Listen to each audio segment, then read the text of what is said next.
Hey, so I needed to do another video because my friend Lisa, she had some questions, and one of my other videos, I had answered some of her questions because she had some good stuff. And I'd also like to say that you don't want to know where I'm taping this video because this is the only spot in the house I can find that has somewhat decent lighting, and I'm saying decent because let's be honest, this is blowing me out, this is way overexposed. But so, Lisa had asked me, I think 5 questions total. Number 1, will you get fat like Chaz? Yes, I can. But, as I told her, no. Because Chaz is the way Chaz is, and I'm not quite sure if it's genetics or what actually had happened. But if you don't regulate your eating, if you don't work out, if you don't exercise, and you don't take care of your body, then of course you can get that fat. Anybody can get that fat. Anybody can weigh 500 pounds and, need the heavy-duty stretcher when they have their cardiac to be hauled back in the back of the bus. I, however, will hope to never get to that point. It has always been a fear. I know that. It's something I've talked about since the very beginning, about not wanting to be Chaz, and if my partner calls me Chaz, it's something to motivate me to go to the gym. So, no. Most of us will not. In fact, Chaz is probably not the best example of an FTM that we have. It sucks that people like Ian Harvey, the pole vaulter from Germany, I forget what his name is. I mean, there's a million different examples of what a true FTM is, and is somebody that we could all look up to and aspire to, and someone that our families can look at and be like, oh, okay, you're going to be fine. However, the unfortunate thing is the only person anyone ever sees is Chaz. So their immediate misconception of the fact that we're all going to end up fat like Chaz and look like that and act like that, and that's not the case. And I really wish that we had a more mainstream role model that our families, our partners, and our friends could look up to and know that's what we like to be, a really good example. Again, I can't remember the pole vaulter's name, but he looks like fucking Adonis. He's amazing. He has very much in shape. The transition went well for him. I mean, that might be just the European thing. They're a little more open-minded as far as surgeons are concerned. The second question she asked me about my partner. Will my partner be making any appearances on these videos? What is her take? So forth and so on, etc., etc. And no, she will not be a part of the videos. It's something I touched on my last video, is the fact that this transition is a little bit hard on her. I mean, it's not easy for someone who is a lesbian, who's always been a lesbian. That's what she claims, that's what she's been. She used to be with Femme before me. I'm her second butch. And I'm the first one that went transition, obviously, because there's only 2, and I don't think the other one's trans. So, so the poor thing, she has to deal with the fact of her own gender, not gender, but her own identity crisis. And it's been difficult. So, sorry for that. That's what happens when I get a text message. Hopefully it won't happen again. It's been kind of rough on her. Like I said, the poor thing, she's going through her own identity crisis, her own label, her own transition.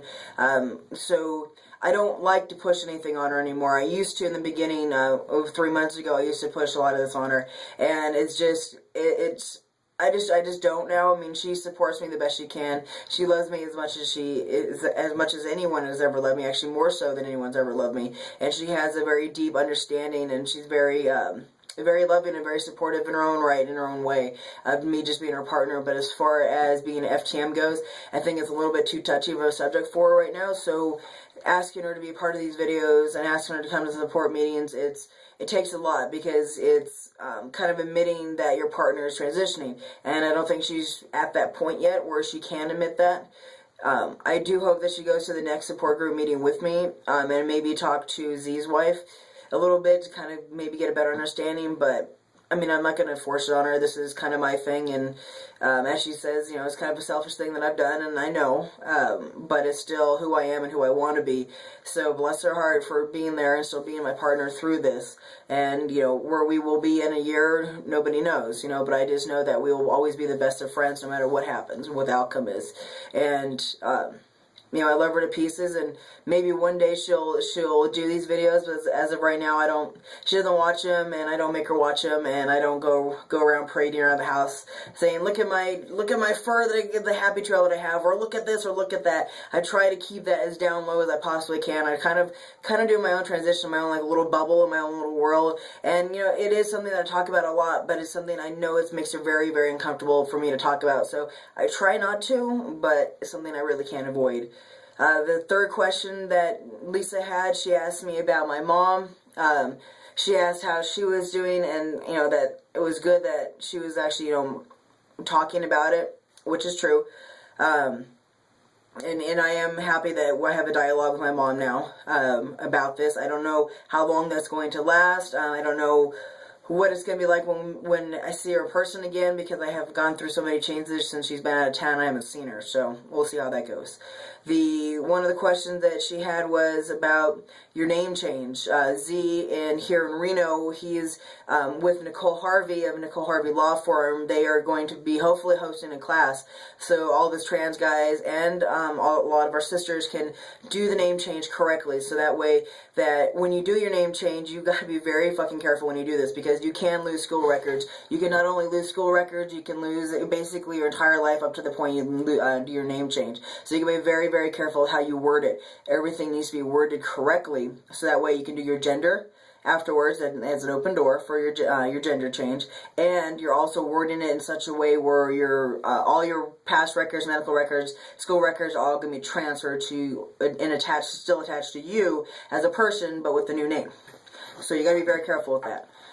Lisa asked about the gender. Here's the thing with the gender. As far as I know from what Z has told me, that you don't necessarily have to have surgery. You don't necessarily have to have surgery, but there is a clause to that. That some states do require it, some states don't. Some states, like Nevada, if I got my information correct, which is basically just a judge deciding that you are what you are, and then signing off, and then you can go from there with a lawyer to get all your paperwork correctly changed to male or female if you're one of our sisters. So it's just a big legal process, and everything's got to be worded just so. So no, I don't have to have surgery, Lisa, not at all. Not yet. And that is something I'm going to do in a year or two. I don't know, I'm kind of selfish in that respect. Like, I can strap him down, and that doesn't cost me that much money, but then when I look at $3 to $5 grand to do the truffle shuffle out in public, I know that these need to be removed to be a man. I get that. But the man side of me, too, is kind of like saying, but for $3 grand or $5 grand, I can get a new Harley. New to me Harley. I can buy a Harley, I can buy a motorcycle, I can get a hot rod. So that's when I have that $3 grand sitting, $3 to $5 grand, or however much I have to save up for this. When that's sitting fucking in front of me, it's gonna be very hard for me to take it to a surgeon and be like, here, please take these away for that much money. When I can go, I want a motorcycle, I want to go to the fucking bike rallies, I want to go be one of the boys and go hang out with the guys and join the biker clubs and da-da-da-da-da, and I keep forgetting that they're there. I honestly, you know, something that before I came out I've always mentioned, that sometimes I just completely forget that my body's female. I just, whoop, it's over my head. Kind of like before puberty, I was like, oh, I'm what? I'm not a boy, I'm not one of the, I don't understand, I'm not one of the guys. So yeah, that's going to be something a little bit difficult for me to wrap my head around once I have that much cash in front of me. Let's see here, what other questions? Fuck. I know she had some other questions. I'm drawing a blank on the last question she had. So I hope that answers all of my friend Lisa's questions, and I hope that helps out with some of you guys too. And I should be later on today at some point in time doing a video with Mason, and I think that's it. I think that's it for right now. So I'm out. Later.